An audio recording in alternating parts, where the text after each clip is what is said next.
Hay ulan, bumuhos ka na naman. Buti na lang bago ako gumraya ka tropa, napadaan ako dito sa may Korean Mart. Bilihan ng mga produkto ng Korean.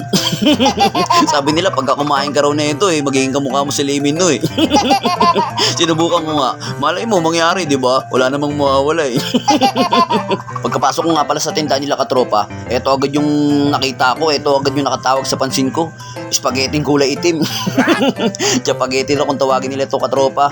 Naalala ko tuloy nung nasa Saudi ako katropa Lagi kong nakikita ang kinakain to ng mga Koreano pagka nanonood ako ng Korean novela Naadi kasi ako sa Korean novela katropa. Halos abutin ako ng madaling araw kakapanood Minsan nga naiinis na ako sa asawa ko pag tawag ng tawag Sabi ko, huwag kang tawag ng tawag. Nahihinto yung panonood ko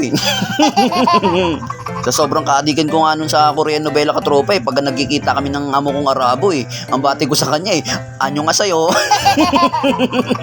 Nagugulat yung amo kong Arabo Syada Kim, syada.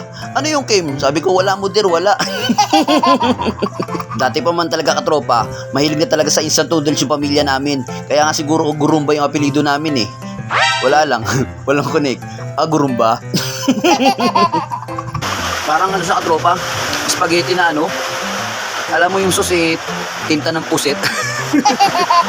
Ganun pala yung spaghetti nila ron.